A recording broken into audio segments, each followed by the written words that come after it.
se inscreve, ativa o sininho, deixa o like e bora pro vídeo. Vamos lá falar do Corinthians, mano. Vamos falar do Corinthians, Lelê. Bora. Olha, o Corinthians voltou a treinar essa semana, né? Tá treinando e tal, treino bom e tal. Só que não tá podendo contar com o seu atacante, né? Yuri Alberto tá em transição ainda, né? O fisioterapeuta, os médicos do Corinthians falam que ele tá com 30%, 40%, ainda não está bem, né? Totalmente. E não há uma previsão pra volta dele, né? Isso que é mais impressionante. E todo mundo falava assim que ele já tava na boca ali, né, pra voltar e tudo, mas não é verdade. É que em questão de DM, ele recuperou rápido, né? Agora ele tá nessa parte de transição, até porque… né? Tem a questão física e aquele cuidado que ele não vai poder tomar uma pancada, né? Correr o risco de treinar junto com os caras, por exemplo, tomar uma pancada ali no mesmo lugar, onde ele tá recuperando já aquela fratura. Então ele tá na famosa transição mesmo ali de DM até ir pro campo. Mas assim… Pelo que a gente tá acompanhando aí nas notícias, nos bastidores, Motinhas, ele já tá bem, né? Já tá recuperado. Agora é mais aquela questão do cuidado pro retorno mesmo. Então, ele não tá treinando com a equipe, né? Fazendo os treinamentos ali com o time que o Dorival tá preparando pra essa volta aí diante do Bragantino domingo na Neoquímica Arena. Mas eu acho que em breve já teremos o Yuri disponível aí, cerca de 2 semanas de repente. Boa. Vamos falar assim que tá tendo os bastidores aí, que o Corinthians tirou o lateral, né, o Diego Palácio, dos treinamentos, né? Sim. Porque dizem que tá forte aí a negociação com o Austin FC, né? Que ele pode realmente ir pros Estados Unidos, viu, mano? Tomara, né, Motinha? Eu sou membro aí do departamento de futebol, eu coloco um segurança na porta da casa dele, envolto ali num plástico bolha para que ele não possa escorregar, bater a bunda no chão e se machucar também. E não perder a possibilidade de vendê-lo. Porque vender praticamente não vai. O Corinthians ele vai negociar, vai pagar acho que parte dos salários também. Dizem bônus, que o time americano ia pagar tudo. Não, o salário mas paga o Corinthians, né, mano? O que vai pagar é o direito de imagem, parece, né? O Corinthians vai continuar pagando. Então, não, o salário quem paga acho que vai ser o time americano, porque e o Corinthians pagaria acho que o direito de imagem, Sim. que é o que tá vinculado ao Corinthians. Mas, de verdade, Mota, qualquer economia que façam com o Palácios, pro Corinthians é bom. Infelizmente, esse cara era muito promissor quando chegou aí, tinha uma expectativa muito grande em cima dele, mas depois daquele jogo que ele fez lá, que ele se lesionou, aí depois houve todo aquele problema lá também da cirurgia que ele fez também, puseram o cara pra correr, aí praticamente recém-operado, ferrou a cirurgia de novo. Então, Motinha, é um cara que no Corinthians também não deu certo, como muitos outros que aí estão dentro do elenco também. Então, torcer pra que ele seja negociado aí e que ele possa seguir a carreira dele em paz e deixar o Corinthians em paz também. Boa. Ô, Lele, você que tem informação de sites e tal, tem os amigos e tal, você não tá sabendo dessa história do Malcolm? É verdade? O Al Hilal, vamos lá. pra quem não sabe, ele tá rescindindo com o Al Hilal, né? Quem viu ele jogando aí e tal, que parecia que ele tava muito bem lá, Na né? verdade, ele tá bem lá, né? Mas ele tá rescindindo com Não, ele, é que a né? questão é que assim, depois da E eliminação… dizem que ele pode parar no Corinthians, porque ele falou, deu uma declaração, né, que ele gostaria de encerrar a carreira dele no Corinthians. E como ele já tá ali naquela, né? Gente, De mas repente- vamos lá. Primeiro, né? Entre encerrar a carreira no Corinthians e vir agora pro Corinthians, tem um enorme espaço de tempo aí, porque o Malcolm ainda tem 28 anos. E lá no Al Hilal, o salário mensal dele chega a 10 milhões de reais por mês. É Quanto? 9 e pouquinho, Meu Deus do céu. quase 10 por mês. E ele ainda tem mercado lá, inclusive na Arábia Saudita, para receber um valor semelhante a esse, porque é jovem ainda e foi muito bem lá, né, nas últimas ligas. Então ele tem espaço lá ainda. E é muito difícil ele voltar para qualquer clube do Brasil que seja hoje. Não só o Corinthians, até o Flamengo falavam que tinha interesse nele também. Então, assim, eu acho praticamente impossível um retorno do Malcolm agora pro cenário brasileiro. Até falei com um amigo meu que é parente dele sobre isso e assim, esquece. Imagina, 10 milhões. Aí, ele tá bem no Al Hilal, não é que o Al Hilal quis rescindir porque ele tá indo mal lá. Não, ele tava bem, tanto que no jogo contra o Manchester City, um dos gols ali no contra-ataque foi dele e tal. Só que ele teve uma discussão com torcedores do Al Hilal depois da eliminação ali pro Fluminense no Mundial. Isso não pegou bem lá. E os caras lá são muito chatos com isso, assim, com a relação torcida-torcedor, os Teve um que deu uma shakes lá. chicotada lá no cara? Foi inclusive no atacante que o Al Hilal contratou pro jogo contra o Fluminense. E foi um torcedor do Al Hilal que tinha dado chicotada nele.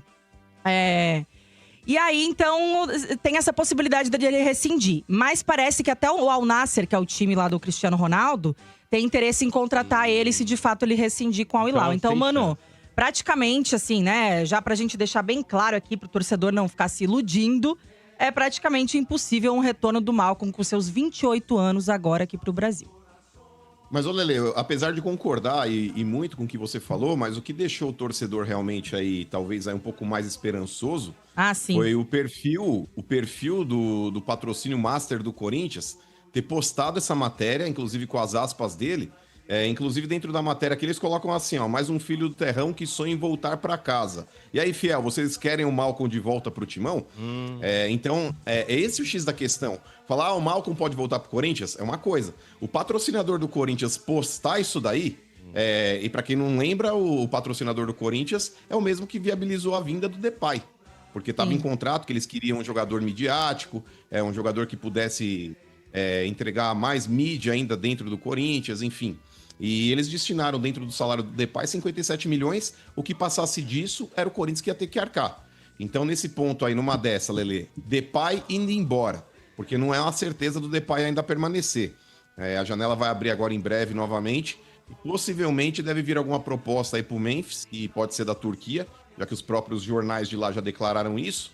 E numa dessa aí poderia haver uma substituição. Eu não sei se para o patrocinador, Lelê, seria tão interessante, porque em nível mundial o Depay é muito mais conhecido que o Malcom.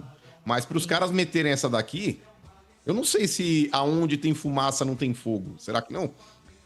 Mano, eu acho que assim, a patrocinadora, o marketing, ele vai aproveitar de momentos como esse, inclusive para fazer esse elo, né, essa jogada ali com os torcedores, como teve inclusive na época do Pogba também, né, quando se falavam a Esportes da Sorte, inclusive também se prontificou a pagar, a ajudar ali o Corinthians a pagar o Pogba. Inclusive teve uma informação ali de dentro que já estariam até renovando o contrato. Eu até me iludi por conta disso, viu? Porque veio informações de lá de que a Esportes da Sorte também ia… que a patrocinadora ia, né, ajudar nisso tudo. Enfim, acabou não dando certo. Por quê? Porque mesmo que a patrocinadora ela se disponibilize em ajudar, em fazer esse pagamento e tal, a questão é que tem um cara do outro lado que vai ter um mercado lá fora e ele vai ter que escolher. E claro que ele com 28 anos vai escolher onde possa pagar mais. Então, como tem esse mercado na Arábia Saudita ainda para ele, eu acho muito difícil que mesmo com a ajuda da patrocinadora a gente chegue nesses 10 milhões por mês, né? Pro cenário brasileiro, gente, isso loucura, é impossível, é loucura. Então, já basta os 4 mil que paga. Eu acho que ainda vai demorar um tempinho aí pro Malcom realizar, como ele diz, esse sonho, né, de voltar a vestir a camisa do Timão. Eu concordo com você, justamente pela idade. É diferente um pouco da situação do William, que quando abriu mão daquela proposta do Arsenal, que ele tinha ainda um contrato vigente, ele abriu mão praticamente de 8 milhões de euros aí para voltar para o Brasil. Loucura. Aquela oportunidade. É um cara que já tinha uma certa idade, mas se a gente falar em certa idade, depois que ele saiu do Corinthians, ele voltou para lá e continua jogando lá e falou que não quer voltar para o Brasil nunca mais. Vai continuar jogando na Europa. Eu vi uma declaração dele, acho que foi na Record. Acho que foi na Record, pro Kleber Machado, tava fazendo uma matéria com ele lá. Ele falou que ele pretende ainda continuar jogando pelo menos mais 2 anos. Ou seja, o Malcom já deve ter ganhado bastante dinheiro lá. E é claro, a gente falar de um salário de 10 milhões aqui pro nosso cenário brasileiro é inviável. Mas se numa dessa o cara tá de saco cheio ou acha que dentro aqui do Brasil ele pode ter uma nova possibilidade, inclusive de voltar para a seleção brasileira ou algo do tipo, pode ser também, não tô dizendo que é real, tá, gente? Tô colocando numa suposição. Pode ser que dentro da cabeça dele ele fala, pô, acho que é o momento de eu voltar e jogar pelo menos mais 1 ou 2 anos no Brasil, depois pintar uma outra proposta, eu volto para um outro cenário, lógico, talvez um pouco mais forte, que pague um pouco melhor. Mas não sei, cara. Eu acho que o patrocinador, quando ele realmente pergunta um negócio desse, e ainda mais sabendo que eles já investiram na contratação do Depay, e sabendo também, Motinha, que pode acontecer a saída do Depay, eu não sei não se não pode ter fogo nessa fumaça aí mas, também. Mano, mas vamos aguardar. Por que eu tô extremamente cautelosa com isso? Porque na época do Pogba foi exatamente igual. Tanto que eu era totalmente cética, né, da questão Pogba no Corinthians. Só que aí chegou um momento que começou a vir informação. Veio informação que a própria patrocinadora já tinha feito um contrato pra ajudar no pagamento. E aí, pra piorar tudo, todo mundo que me falava, né, que vinha essas informações de bastidores de tá quase, acho que vai dar, hein, não sei o quê. Eu nunca nem dei bola porque achei que era quase impossível. Aí o que aconteceu? O próprio cara que cuida do marketing, do perfil do Corinthians, me posta um negocinho lá como se tivesse relação. Porque lembra que era Natal? Ele postou na árvore de Natal um negócio da França, dando indícios, né? Não sei o quê. Né? Aí eu falei, putz, então… Aí eu me iludi. Falei, então tudo que estão falando pode ser verdade mesmo. E aí a gente depois se ferra. A gente se ilude e se ferra, né?